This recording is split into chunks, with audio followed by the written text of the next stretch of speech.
10 ఏళ్లు రాష్ట్రాన్ని ఏలిన బీఆర్ఎస్ కు గతమే గాని భవిష్యత్తు లేదని ముఖ్యమంత్రి రేవంత్ రెడ్డి విమర్శించారు. దశాబ్దంలోనే గులాబీ నాయకులు 100 ఏళ్ల విధ్వంసం చేశారని ఆరోపించారు. రాష్ట్ర ప్రజలెవరూ మళ్లీ బీఆర్ఎస్ అధికారంలోకి రావాలని కోరుకోవడం లేదని వ్యాఖ్యానించారు.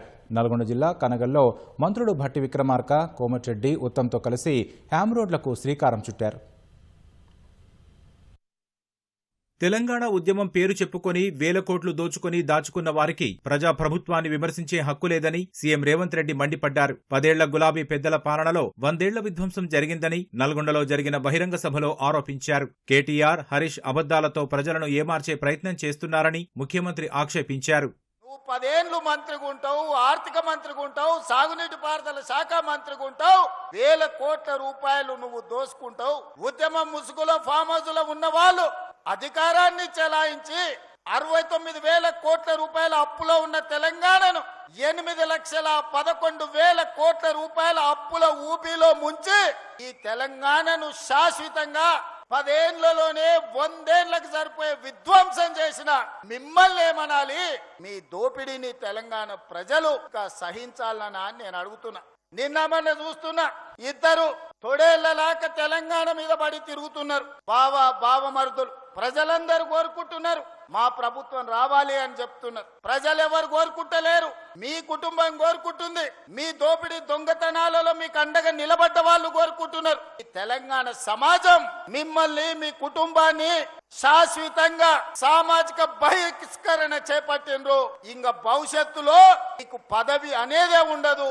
మీ గతం గురించి మాట్లాడుకోవాల్సిందే తప్ప మీకు భవిష్యత్తు లేదన్న సంగతి మళ్ళా మిమ్మల్ని మొక్క కూడా మొలవనీయమని నల్గొండ జిల్లా ప్రజలు చెప్తున్నారు.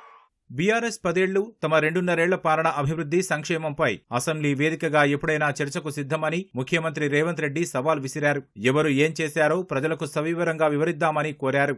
అధికారం కోల్పోయిన అక్కస్తో కడుపు నిండా విషం పెట్టుకొని కాంగ్రెస్ ఏం చేసిందని నన్ను అడుగుతున్నారు, ఏమి తెచ్చిండు అని అడుగుతున్నారు. నేను ఇవాళ సూటిగా ఎప్పుడు అడిగినా ప్రత్యేక శాసనసభ సమావేశాలను మా కౌన్సిల్ ని సమావేశాన్ని ఏర్పాటు చేస్తాం. 10 సంవత్సరాల బీఆర్ఎస్ పాలన, 12 సంవత్సరాల బీజేపీ పాలన, 2.5 సంవత్సరాల మా పాలన ప్రత్యేక సమావేశాలలో చర్చ చేద్దాం. అక్కడే తేల్చుదాం ఎవరు ఏం చేసిండ్రో తెలంగాణ కోసం. నేను ఈ సందర్భంగా సవాలు విసురుతున్నా. కల్వకుంట్ల కుటుంబ అవినీతిని చూసి వారిని ప్రజలు శాశ్వతంగా బహిష్కరించారని సీఎం ఎద్దేవా చేశారు. 10 ఏళ్లలో ఏనాడు పేదోడి సంక్షేమం వారికి పట్టలేదన్నారు. దేశానికే తలమానికంగా మూసీ నది ప్రక్షాళన చేస్తామని పునరుద్ఘాటించారు. ప్రతిపక్షాలు విషాన్ని నింపుకొని మూసీ ప్రాజెక్టును వ్యతిరేకిస్తున్నాయని సీఎం మండిపడ్డారు.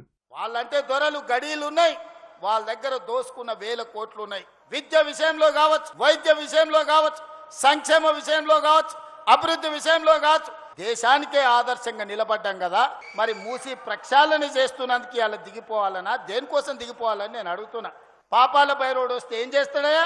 కాళేశ్వరం పేరు మీద 1,00,000 కోట్లు గోదావరిలో కలిపిన దుర్మార్గుడు ఆ పాపాల బైరోడు మళ్ళీ తిరిగి రావాలనా? మనం చేసిన పనులు చెప్పుకోకపోవడం వల్ల ఈరోజు ఆ దుర్మార్గులు బామార్తులు బిల్లా రంగాలు ఊరూరు తిరిగి అబద్ధాలు చెప్తున్నారు. మొత్తం కుటుంబం అంటారా నాయన? మా లక్ష్మణ్ 687 కోట్ల రూపాయలు టెండర్లు పిలిస్తే 3,000 కోట్ల అవినీతి జరిగిందంట. సింగరేణిలో టెండరే కాలేదు, మొత్తం సింగరేణి కొలగొట్టిరని నోరు తెరిచిన అబద్ధం. నా జీవిత లక్ష్యం ఒక్కటే, ఈ దేశానికి ఎవడు వచ్చినా మూసీ నది ప్రక్షాళన చూడడానికి రావాలి. దేశానికి తలమానికంగా మూసీ నది ప్రక్షాళన చేస్తా, ఒట్టేసి చెప్తున్నా, మూసి పూర్తి చేస్తా. అభివృద్ధిని చూసి ప్రధాన ప్రతిపక్షం ఓర్వలేకపోతోందని మంత్రులు ఉత్తమ్, కోమటిరెడ్డి ఆగ్రహం వ్యక్తం చేశారు. ఉమ్మడి నల్గొండ ప్రజల జీవనాడిగా ఉన్న ఎస్ఎల్బీసీ, డిండి ప్రాజెక్టులు పూర్తి చేసి సాగునీటి కష్టాలు తీర్చుతామని స్పష్టం చేశారు. ఇరిగేషన్ విషయంలో ఉమ్మడి నల్గొండ జిల్లాలో ఎస్ఎల్బీసీ టనల్ పూర్తి చేసి చరిత్ర సృష్టించబోతున్నామని చెప్పి నేను మనం చేస్తున్నా. డిండి ప్రాజెక్టు పూర్తి చేస్తామని చెప్పి మీరు ప్రకటించాలని చెప్పి నేను కోరుకుంటున్నా. కృష్ణా నదిపై నిర్మాణంలో ఉన్న లిఫ్ట్ ఇరిగేషన్ స్కీమ్స్ పూర్తి చేస్తాం. నాగార్జున సాగర్ కాలువలని ఆధునీకరణ చేస్తాం. అదేవిధంగా బస్వాపూర్ రిజర్వాయర్, గన్నమెల్ల ప్రాజెక్టు, పునాదిగాని కాలువ ప్రాజెక్టు అన్ని మరి ముఖ్యమంత్రి గారు, డిప్యూటీ సీఎం గారి సహకారంతో పూర్తి చేస్తామని చెప్పి మాటిస్తూ ముగిస్తున్నాను. జై హింద్. ఈ రాష్ట్రంలో నేషనల్ హైవేస్, మన ఫండ్స్ అన్ని కలిపితే 78,000 కోట్ల రూపాయలతోని రోడ్లు వేస్తున్నాం. అది టెండరే ఓపెన్ చేయలే.